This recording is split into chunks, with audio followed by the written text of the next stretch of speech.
into the wonderful 100s. 199.5 this morning.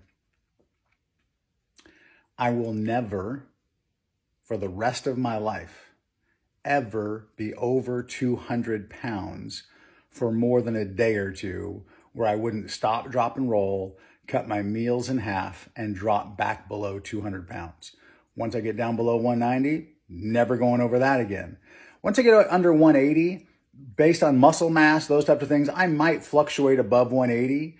But now that we've crossed this barrier, again, it might be a day or two over the next couple of days where my weight does go up again, but it wouldn't stay there because the new habit of eating 3 smaller meals a day, seeking the heat before I eat, is a lifelong strategy that at any time I reach a number that I'm not happy with, I will be able to drop that number back down again. This has been just a phenomenal journey with you guys. So I've got a half of a sausage, egg, and cheese McGriddle. I've got some apple slices because I had an in case of emergency break glass stash in the freezer just in case. Couldn't get to McDonald's or something in the morning. I'd be able to actually have a frozen that I could reheat sausage, egg, and cheese McGriddle. So that's what I've got going on this morning. I'm going to be leaving you with some McGinnisisms for the next 50 days. My goal is going to be to leave one McGinnisism a day for you. My background, I've been coaching, training, developing people for the past 30 years. Companies like Microsoft, Orbitz, Oracle, Hewlett-Packard have all had me come in to revamp their training programs, executive leadership programs. So that's my whole world, coaching, training, and developing people. And so I've learned a few things over the years that I've applied in those corporate settings to help cause change for the better for those organizations, for former professional athletes, how to become business athletes, and for individuals when it comes to financial planning, being able to actually make change in their financial health, like we've been making change in my physical health over the 50 days of this 100-day journey so far.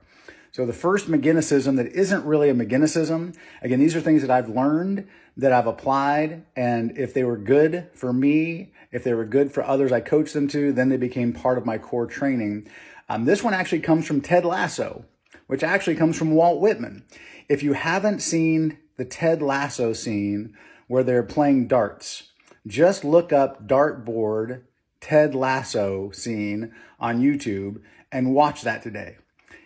It's better if you've actually seen the series, but if you haven't seen the series, the episode alone, just that one episode, he talks about the difference between curiosity and judgment, being more curious and less judgmental.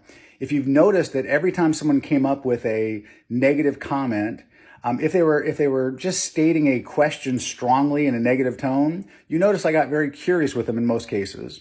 And in most cases, I said, hey, maybe I'm wrong. Follow along. Let's find out. The only people I ignored were ones who were just like using foul language or it's just toxins, right? And I would engage with them a little bit and see if they were open to have a conversation. And if they're not, then I just move on from those conversations.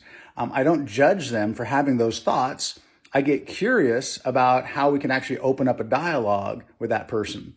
The mindset of being curious versus judgmental, guys, there's a wealth of information. Just watch that video and then leave some comments if you've seen the Ted Lasso episode, or if you go watch it and you like it or don't like it. I'd love to hear your feedback in the comments. Guys, day 51, down 38.5 pounds into the wonderful 100s. I will see you guys later.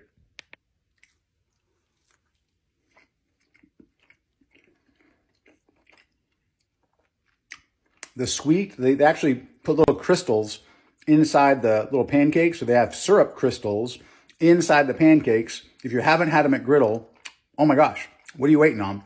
So you have the sweet with the syrup crystals, and then you have the savory with the sausage. And as most of you know, I like to swap out the round egg, which is a fresh cracked egg, versus the folded eggs that they normally put into the McGriddles. And just ask as you're going through the drive-through line or when you go in, and they'll swap out a round egg. They call it a round egg, which is a fresh cracked egg versus the folded egg. Enjoy. Oops.